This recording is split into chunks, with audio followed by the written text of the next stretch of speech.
আসসালামু আলাইকুম ভিউয়ার্স, আশা করি আপনারা সবাই ভালো আছেন। আলহামদুলিল্লাহ আমরাও সবাই ভালো আছে। আজ আমি একটা রেসিপি ফ্রোজেন কচু লতি ও চিংড়ি এটা আপনাদের শেয়ার করছি। আশা করি আপনারা ফুল ভিডিওটা দেখবেন এবং আপনাদের কমেন্ট দিবেন। ডেসক্রিপশন বক্সে দেওয়া আছে ইনগ্রিডিয়েন্টগুলো, আপনারা দেখে নেবেন।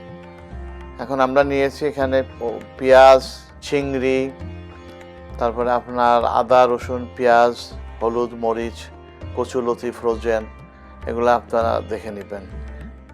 এখন আমরা একটি পাত্রে কচুলতিগুলো দিয়ে দিলাম। এখন এটার সাথে আমরা চিংড়ি মাছগুলো দিয়ে দিচ্ছি। এর সাথে আমরা ছোট ছোট 4 টুকরা মাছ নিয়েছিলাম, সেটাও দিয়ে দিলাম।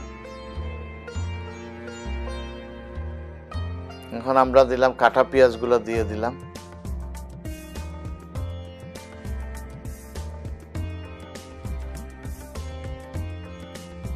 তারপরে আমরা আদা রসুনের 2 টেবিল চামচ 1 টেবিল চামচ করে দিয়ে দিলাম। কাঁচা মরিচগুলো দিয়ে দিলাম, হলুদ মরিচের গুঁড়া দিয়ে দিলাম এবং লবণ দিয়ে দিলাম স্বাদ মতো।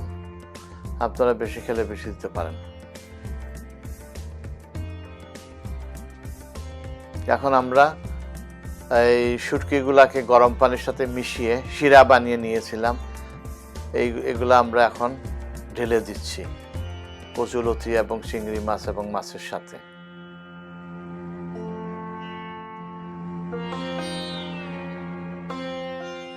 আমরা চাপিলা মাছের হিদল শুটকি ব্যবহার করেছিলাম। এখন আরো বাকি যা ছিল সব আমরা ঢেলে দিলাম শিরাগুলা। এখন আমরা একটি চামচ দিয়ে ভালো করে সবগুলি মিশিয়ে নিচ্ছি। এখন আমরা একটা চুলাতে বসিয়ে জাল দিচ্ছি। এখন আমরা ঢেকে দিলাম এবং 10-15 মিনিট জাল পাক করব। এখন ঘন হয়ে আসছে, শিরাটাও টেনে গিয়েছে। আমরা এখানে কোনো পানি ব্যবহার করি নাই, অনলি শুটকির পানি, শিরার পানিগুলো দিয়েছিলাম। আমরা কোনো তেলও ব্যবহার করি নাই। এখন কচুলতিটা আমাদের রেডি হয়ে গেছে। আমরা ফ্রোজেন ইউজ করেছিলাম, যেহেতু ইংল্যান্ডে এখন কোনো ফ্রেশ পাওয়া যাচ্ছে না।